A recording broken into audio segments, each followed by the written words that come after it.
Really, it's about water. Our people tell us that we are actually born into water. We were water beings before we became human beings. Most of the indigenous people live along the oceans or rivers. They depend on water, they depend on the fish, for survival. There was always fish here. It provided everything you needed to survive. It's where we drew our culture from. We almost grew around the salmon. And in that regard, we grew to respect something that provided so much for us.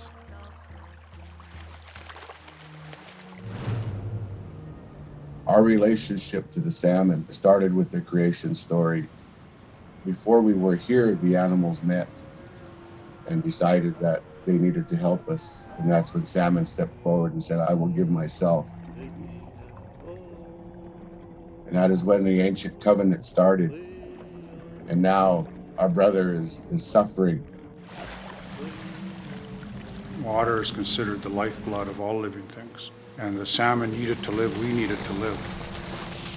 When we talk about forests or we talk about mining, we talk about the dam systems, and everything that happens to the water impacts everything within that system. We're seeing a decline in this fishing, and what do? You gotta do something, you gotta make a choice, because if you do nothing, it ends. There's a good picture of our catch. Not even a fishy.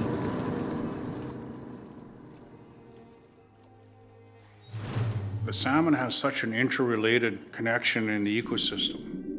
They not only feed humans, they feed the four-legged, they feed the actual nutrients in the rivers, they feed the winged ones, the eagles.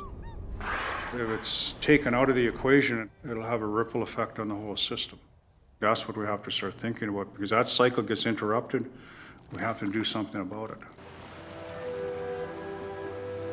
As long as we want to be Indian people and we want to honor our custom and traditions and our shilling, and it'll be a running battle all the time. As long as we want to be who we want to be, because we have a different view of the world. That's the challenge. We're trying to preserve a way of life, and fishing is vital to that. So it's a part of our way of life. And without the salmon, we're missing a piece of who we are. We're not able to exercise what was guaranteed in our treaty of 1855, which was a way of life. And we bargained for that. The treaty talks about the rights that our forefathers made sure were ensconced in the wording.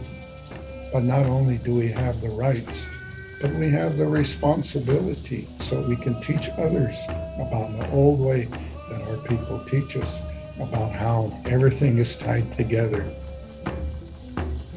The United States is a democratic form of government whose ideal is individual freedom, but primarily benefits capitalism and promotes selfishness and greed.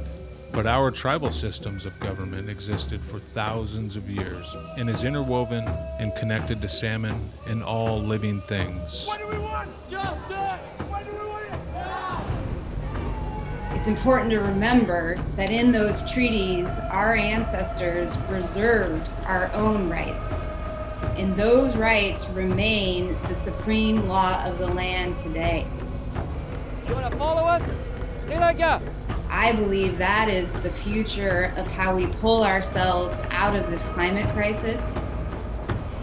I really hear a call to gather, to form an alliance of the salmon nations, to use our sovereignty as a collective force to rebuild our nations. So that's what we will do.